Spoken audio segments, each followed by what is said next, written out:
அனைவருக்கும் வணக்கம். 2022 மகா சிவராத்திரி நாள் மற்றும் கிழமை, விரதம் முறை, எப்போ கண் விழிக்கணும், 4 கால பூஜையெல்லாம் எப்போ செய்கிறது, எல்லாமே நீங்கள் இந்த வீடியோவில் பார்க்க போகிறீங்க. ஒவ்வொரு மாதமும் தேய்பிறையில் வரக்கூடிய சதுர்தசி திதியில் நம்ம சிவராத்திரியாக கொண்டாடுறோம்.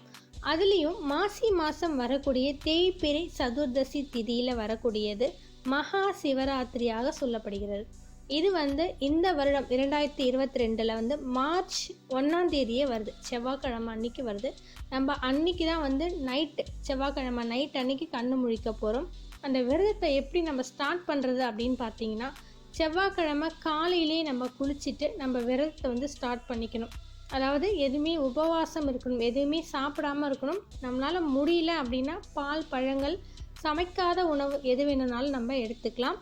அது உங்களுடைய ஆரோக்கியத்தை பொறுத்து தான். செவ்வாய்க்கிழமை அன்னைக்கு நீங்கள் குளித்ததுக்கப்புறம் விரதத்தை ஸ்டார்ட் பண்ண உடனேயே சாமி கும்பிடணும் கண்டிப்பாக வீட்டில். அதாவது உங்கள் வீட்டில் லிங்கமோ இல்லை ருத்ராட்சியோ எது இருந்தாலும் அதுக்கு நீங்கள் கண்டிப்பாக அபிஷேகமும் பண்ணணும். ஒருவேளை உங்ககிட்ட லிங்கம் இதெல்லாம் இல்லை அப்படின்னா, படம் தான் வச்சுருக்கேன் அப்படின்னா கண்டிப்பாக நீங்கள் அதுக்கு பூவெல்லாம் சாத்தி நீங்கள் கண்டிப்பாக வழிபாடு செய்யணும். அதேமாதிரி ஓம் நமச்சிவாய அப்படின்றத ஒரு 108 முறை உங்களுக்கு டைம் கிடச்சதுன்னா கண்டிப்பாக நீங்கள் அன்றைக்கி சொல்லணும். ரொம்ப ரொம்ப நல்லது. இரவில் நீங்கள் விழித்திருக்கும் போதும் நீங்கள் இதை சொல்லலாம். அதே போல் லிங்கம் நீங்கள் சின்னதாக தான் வச்சுருக்கீங்க, அதுக்கும் பண்ணணுமா அப்படின்னா கண்டிப்பாக கட்டாயம் பண்ணணும். ருத்ராட்சை நான் சாமி கும்பிட்றதுக்காக வச்சில்ல, சும்மா தான் போட்டுக்க வச்சுருக்கேன் அப்படின்னாலும் கூட, எந்த ஒரு மகா சிவராத்திரிக்கும் நம்ம வீட்டில் இருக்க லிங்கமானாலும் ருத்ராட்சியாக இருந்தாலும் காய்ந்த நிலைக்கு நம்ம தள்ளக்கூடாது அப்படின்றது ஒரு ஐதீகம். அதை புதுப்பிக்கணும். அதுக்கு நம்ம பவர் எக்ஸ்ட்ரா கொடுக்கணும். அதனால் வருஷம் நம்ம கண்டிப்பாக இந்த நாளில் நம்மக்கிட்ட லிங்கம் இருந்தால், அதேமாதிரி ருத்ராட்சை இருந்துச்சுன்னா கண்டிப்பாக நம்ம அதுக்கு அபிஷேகம் பண்ணுறது அப்படின்றது ரொம்ப ரொம்ப முக்கியமான ஒரு விஷயம். வீட்டில் நீங்கள் இந்த அபிஷேகம், நெய்வேத்தியம் இதெல்லாம் செஞ்சதுக்கப்புறம் தான் நீங்கள் கோவிலுக்கு போய் செய்யணும். வீட்டில் செய்யாமல் நீங்கள் கோயிலுக்கு போகிறது அப்படின்றது உங்களுக்கு பலன் நிச்சயமாக தராது. அதனால் வீட்டில் உங்களால் முடிஞ்ச நெய்வேத்தியம், உங்களால் முடிஞ்ச பொருட்களை கொண்டு அபிஷேகம் செய்கிறது ரொம்ப ரொம்ப நல்லது.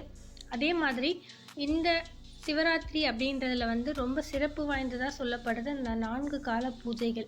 அதோட டைம் இப்போ பார்க்கலாம். முதல் கால பூஜை அப்படின்றது சாயங்காலம் 6:30 மணிலேருந்து 10 மணி வரைக்கும் நடைபெறும். இரண்டாம் கால பூஜை 10லேருந்து 12 மணி, நள்ளிரவு 12 மணி வரைக்கும் நடைபெறும். மூன்றாம் கால பூஜை நள்ளிரவு 12 மணி முதல் விடியற்கால 4:30 மணி வரைக்கும் நடைபெறும். நான்காம் கால பூஜை அப்படின்னு பார்த்தீங்கன்னா விடியற்கால 4:30 மணிலேருந்து 6 மணி வரைக்கும் நடைபெறும். இந்த 4 கால பூஜையோடைய நேரம் பார்த்திங்கன்னா ஒவ்வொரு கோவிலுக்கும் ஒரு 1/4 மணி நேரம் அல்லது ஒரு அரை மணி நேரம் முன்ன பின்னாடி வருது. அது உங்கள் அருகாமையில் எந்த கோவில் இருக்கோ அதில் எந்த டைம் சொல்லியிருக்காங்க அப்படின்றத முன்கூட்டியே நீங்கள் தெரிஞ்சு வச்சுக்கிட்டு அந்த பூஜையில் போய் கண்டிப்பாக கலந்துக்கோங்க. 4ஆம் கால பூஜை முடிஞ்சதுக்கப்புறம் நம்மளுடைய விரதத்தை நம்ம முடிச்சிக்கலாம். அதே மாதிரி அந்த நேரத்தில் யாருக்காவது அன்னம் தர்மம் பண்ணுறது அப்படின்றது ரொம்பவே சிறந்தது.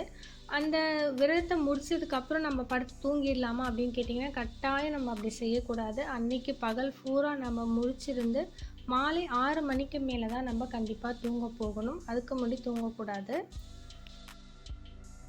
இந்த விரதத்தை சின்ன குழந்தைகள், கர்ப்பிணி பெண்கள், வயதானவர்கள், நோய்வாய்ப்பட்டவர்கள் இவங்களாம் இருக்க முடியல அப்படின்னா உங்களால் எந்த காலகட்ட பூஜையில் கலந்துக்க முடியுதோ அந்த காலகட்ட பூஜையில் நீங்கள் கலந்துக்கலாம். எவ்வளோ நேரம் நீங்கள் முடிச்சிருக்கீங்களோ அவ்வளோ நேரம் பலன் அப்படின்னு சொல்லுவாங்க. அதனால் நீங்கள் எந்தெந்த பூஜையில் கலந்துக்கிறீங்களோ அந்த பலன் எல்லாமே உங்களுக்கு கண்டிப்பாக கிடைக்கும். அதே மாதிரி இந்த பூஜை 4 கால பூஜையோடைய மகிமைகள், அதனால் என்ன பலன் இருக்குது அப்படின்றத நான் வேறு வீடியோவில் சொல்லியிருக்கேன். அதையும் நான் டிஸ்கிரிப்ஷனில் லிங்க் கொடுக்குறேன். நீங்கள் மறக்காமல் அந்த வீடியோவும் ஃபுல்லாகவே பாருங்கள். மேலும் இதே மாதிரி வீடியோஸை பார்க்குறதுக்கு என்னோடய சேனலை மறக்காமல் சப்ஸ்கிரைப் பண்ணி வச்சுக்கோங்க. வேறொரு வீடியோவில் நான் உங்களை சந்திக்கிறேன். வாழ்க வளமுடன்.